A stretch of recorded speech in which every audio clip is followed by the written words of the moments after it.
You don't need a fresh start. You need a change of character. I'm willing to bet that if you clicked on this video, you feel a constant need to either look for or wait for a fresh start. Whether it's the classic notion of, I'll start on Monday, or I'll start during the new year, or I'll wait till I get that perfect job, or I move into my new apartment, then everything's gonna be sweet, it's gonna be great. But in any case, it's procrastination of the highest order. And I used to fall into this trap myself. And so today I want to talk to you about why we have this mindset. Where does it come from? And how can we start to make a change in our lives and in our mindset? So where does this mindset come from? It comes from a very high and unhealthy level of perfectionism. It's the all or nothing mentality personified. And what this really roots from is, honestly, at some level, we're not happy with who we are, who we've been, the actions we've taken, and where we are in our life over the past several weeks, months, or years.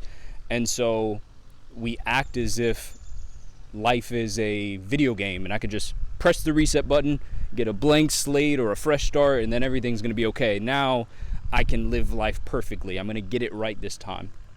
And ultimately, where this puts us is in a position where we're constantly putting off our life. We're trying to choose the right moment and pick the right opportunity to be perfect, whatever that means.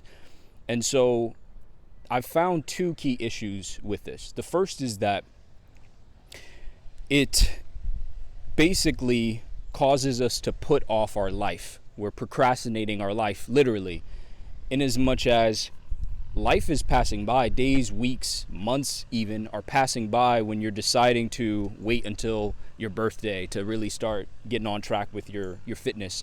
Or you decide, okay, New Year's, and you're just coasting through October, November, December, or whatever the case may be. But all of that time that's passing by is life, right? Time is the stuff that life is made of. And so all those days, weeks, and months, they're invaluable and we can't waste them. So that's the first issue that I found with this that I had to overcome. The second issue is that really, again, it reveals the fact that at some level we're not happy with ourselves. We're displeased, and perhaps a tough pill to swallow, but frankly, we don't love ourselves, and our actions or lack thereof are evidence of that.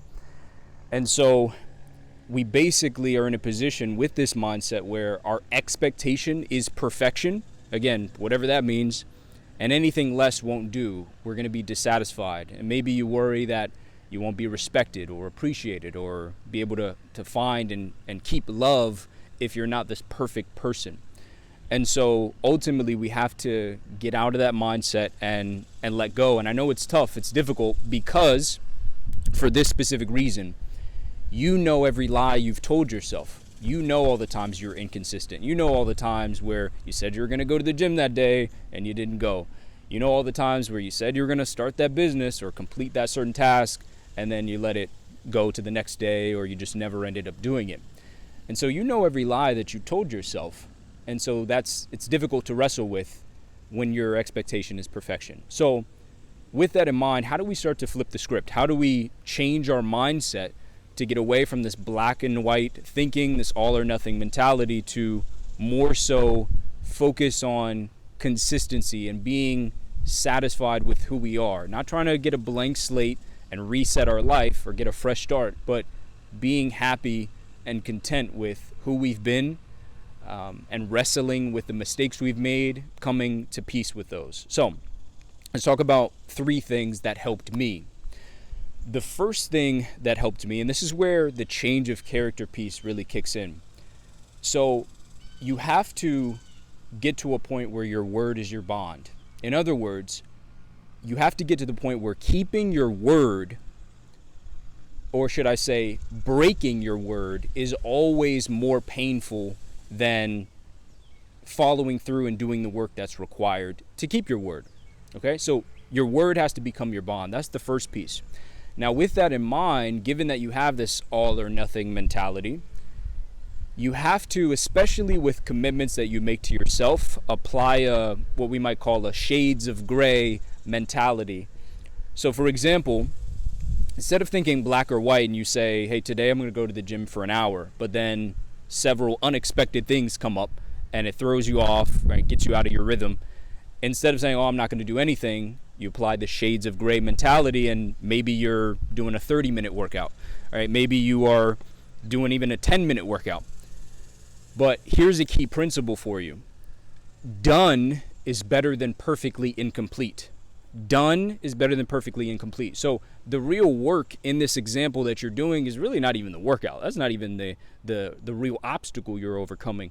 The real work you're doing is practicing being okay with doing something. It doesn't have to be perfect. It's developing the habit of always doing something. That's the real habit.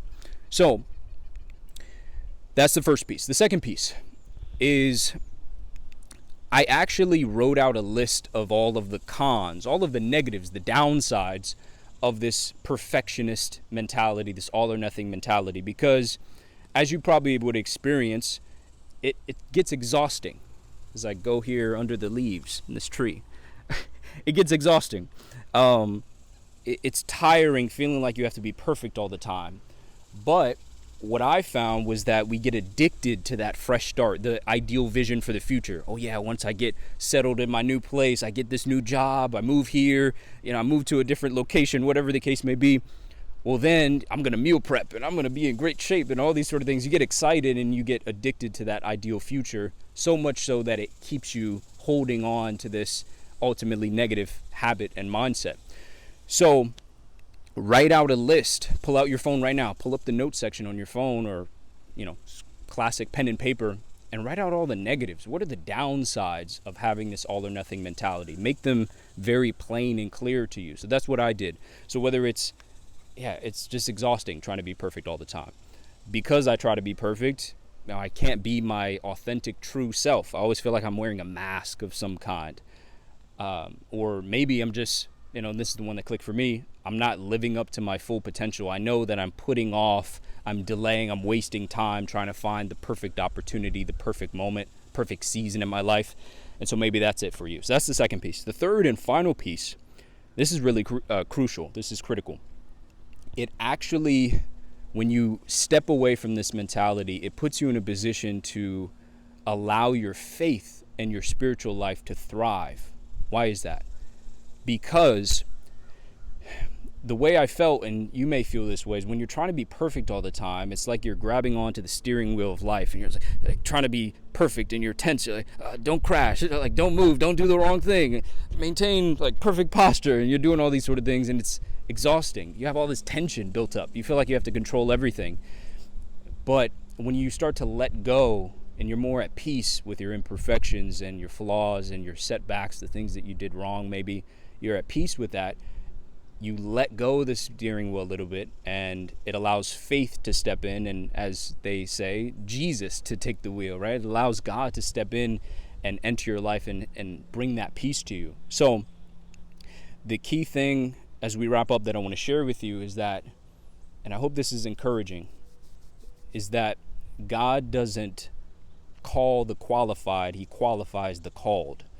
So it's not about how many credentials you have and how much money you make, what zip code you live in, how nice your clothes are, all these things that you feel like you have to put together to be this perfect person. It's not about that. It's about the fact that you have been called and you have greatness within you. There's a seed within you that you have to bring forth to the world and bear those fruits, right? Sow the good seeds and reap them through your actions, and God will do the rest. He doesn't need you to be perfect because he is. He doesn't need you to be ideal because he is. So I hope you can take some solace and peace, in that fact, in that reality, and carry forward letting go of this mentality. So that wraps it up for the 3 things that were helpful for me, and wraps it up for this video. I hope you enjoyed it, found it to be very valuable. If you did, please hit the like and subscribe button for more videos each week on how to improve your health and quality of life. Until next time, stay blessed by the best. Take care.